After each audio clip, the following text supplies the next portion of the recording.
बिस्मिल्लाहिर्रहमानिर्रहीम, अस्सलाम वालेकुम। This is me Tayyab Hasan and you are watching my YouTube channel and Facebook page. कल मैंने एक अपनी वीडियो अपलोड की फेसबुक पे और यूट्यूब पे, और आप दोस्तों ने मुझे बड़ा प्यार दिया। और अब मैंने इरादा किया कि इंशाल्लाह रेगुलर बेसिस पे जो हमारे सोशल इश्यूज़ हैं, प्रॉब्लम्स हैं, जो एक आम आदमी सादा बंदा हमारी सोसाइटी के अंदर फेस कर रहा है किसी भी सूरत के अंदर, इनको एड्रेस किया जाए। बताना चाहूँगा कि ये जितनी भी मैं राय यहाँ पर वीडियो पे दूँगा, ये खालिस्तान मेरी अपनी होगी। आपका इससे इत्तेफाक करना या ना करना आपकी अपनी ज़िम्मेदारी है, लेकिन ये मेरे एक ज़ाती ओपिनियन है। आप शायद इससे इत्तेफाक भी ना करें, क्योंकि हमारी सोसाइटी के अंदर ज़्यादातर लोग मिडिल क्लास हैं और उनका जो फाइनेंशियल लेवल है कोई इतना एलीट लेवल का नहीं है। तो कोशिश करूँगा कि जो मसाइल वो फेस कर रहे हैं उनको ही यहाँ पर एड्रेस किया जाए। आज की वीडियो में मैं बात करूँगा हेल्थ केयर प्रॉब्लम के बारे में। इसका मतलब ये कि एक आम आदमी सरकारी अस्पतालों के अंदर किस तरह की सहूलियात से फ़ायदा ले रहा है और क्या उसे मसाइल का सामना करना पड़ रहा है। इस वीडियो में आप मुकम्मल तफसील से देखेंगे। मैं आपको ये एक कहानी की सूरत में इसको बताना चाहूँगा कि एक सादा आदमी बीमार होता है, उसे बुखार हो जाता है, अस्पताल जाता है। उसके पास पहली फैसिलिटी ये होती है कि अपने गांव के अंदर जो उसके मुआलिज होते हैं वो कोशिश करता है कि अगर उनसे उसको अफाका हो जाए तो उसे आगे ना जाना पड़े। लेकिन थोड़ी सी जब सूरत हाल ख़राब होती है तो फिर वो चला जाता है सरकारी अस्पताल में। अब मैं चूँकि ख़ुद एक देहात से ताल्लुक़ रखता हूँ और जानता हूँ ज़्यादातर लोगों का इसी तरफ रुझान होता है। सबसे पहला मसला जो हम जैसे लोगों को सरकारी अस्पताल में जाकर फेस करना पड़ता है वो तो ये है कि पहले लंबी कतार होती है और लंबी कतार में आपने लग के अपने बारी का इंतज़ार करना है। ठीक है, एक सिविलाइज्ड सोसाइटी के अंदर पहले आएँ पहले पाएँ की बुनियाद पर टोकन मिलना चाहिए और ऐसा ही होता है। अब अगला फेज़ आता है डॉक्टर साहब के कमरे तक रसाई हासिल करना। आप उस लाइन में लगे, डॉक्टर साहब के पास पहुँचे। अब प्रॉब्लम कहाँ पे है, मसला कहाँ पे है कि डॉक्टर साहब ने इतनी ज़्यादा भीड़ के अंदर आपका चेकअप करना है। टाइम उन्होंने आपको देना है मैक्सिमम ज़्यादा से ज़्यादा 1 मिनट, बस 1 मिनट आपने उनके पास बैठना है। उन्होंने आपकी नब्ज़ वगैरह या फिर जो प्राइमरी टेस्ट हैं वो करवाने हैं। बहरहाल उन्होंने आपकी वो प्राइमरी एग्जामिनेशन करना है और आपको फ़ौरन जनाब जो है वो कह देना जी ये टेस्ट करवा के।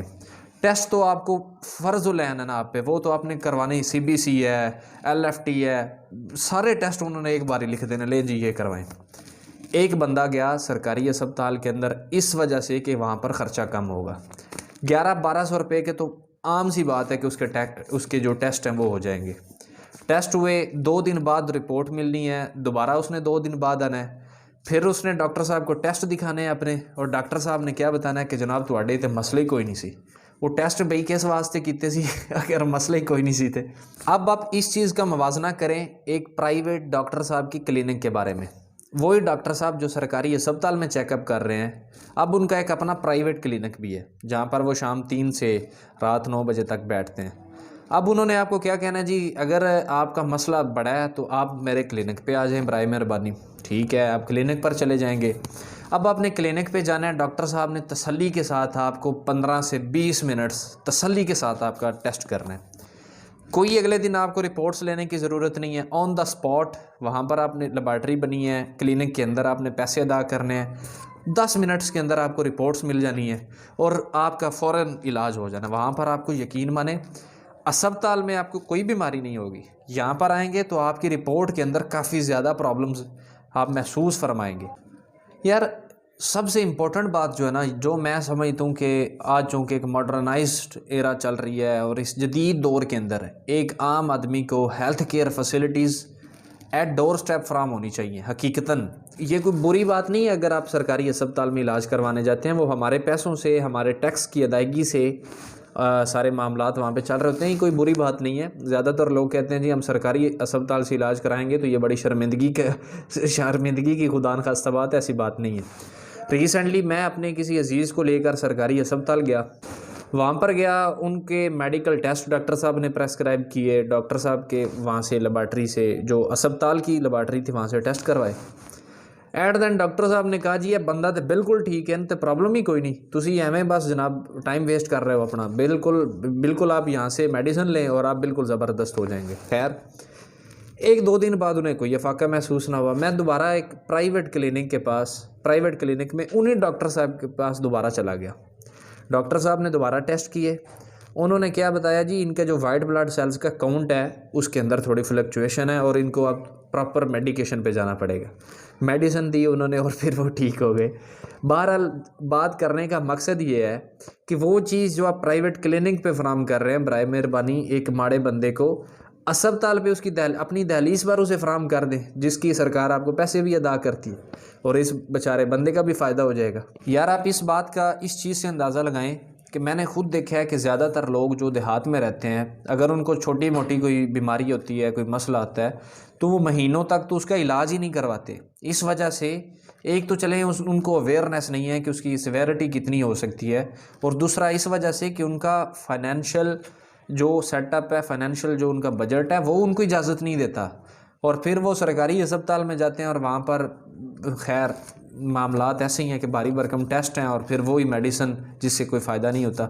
और बड़ी बात है कि अगर उनकी डिस्पेंसरी पे आप चले जाएं तो तकरीबन मैंने खुद देखा है, मैं इस चीज़ का चश्मदीद गवाह हूँ कि ज़्यादातर 80% लोगों को सेम तरह की मेडिसिन फ्राहम की जाती है। 80% लोग एक तरह की मेडिसिन वहाँ से जो है वो बेनिफिट ले रहे होते हैं सरकारी डिस्पेंसरी से। मेंशन करना चाहूँगा कि ज़्यादातर अगर आपका तजर्बा हुआ हो और आपने कोई सीटी स्कैन वगैरह करवाना पड़े आपको सरकारी अस्पताल से, एक्सरे, सीटी स्कैन, वहाँ पर एक और बड़ी प्रॉब्लम होती है कि वो ये क्लेम करते हैं भाई हमारे पास उसकी फ़िल्म ही नहीं है, वो जो जिसके ऊपर वो प्रिंट होता है ना, एक पेज होता है अगर जिसके ऊपर वो फिल्म प्रिंट होती है, तो वो फिल्म ही नहीं है उनके पास। बड़ा मसला तो ये भी बना हुआ है ना आजकल। और फिर मज़ीद इंटरेस्टिंग बात है कि वो हमें ये कहते हैं कि आप ऐसा करें, हम आपको मोबाइल में दे देते हैं इसकी तस्वीर और आप अपने डॉक्टर साहब को दिखा लें। तो आगे डॉक्टर साहब के पास जाते हैं तो वो कहते हैं भाई मोबाइल में से तो हमें पता ही नहीं चलता, हमारे पास फिल्म कोटेड होगी, हम अपनी वो डिवाइस पे लगाएंगे तो हमें पता चलेगा कि प्रॉब्लम क्या है। इस चीज़ से अंदाज़ा लगाएं कि हमारे अस्पतालों के अंदर किस तरह के मामलात चल रहे हैं। मैं हरगिज़ यहाँ पर ये नहीं कहना चाहूँगा कि तमाम सरकारी अस्पतालों में ये मसाइल हैं। बड़े ज़्यादा अब अच्छी सहूलियात भी हैं। लाहौर जना अस्पताल में जाएं, सर्विसेज में अगर आपका चक्कर लगा हो मेयो हॉस्पिटल में, तो बड़ी ज़बरदस्त फैसिलिटेट आपको कर रहे हैं। लेकिन ये छोटे शहरों के अंदर अभी भी मसाइल हैं, इनको हमें ज़रूर देखना चाहिए। थैंक यू, अल्लाह हाफ़िज़। वीडियो अच्छी लगे सब्सक्राइब ज़रूर करें। इंशाल्लाह ये आपका अपना फ़ैसला होगा सब्सक्राइब करना, अच्छी लगे तो आप सब्सक्राइब कीजिएगा। जज़ाकल्लाह, थैंक यू वेरी मच।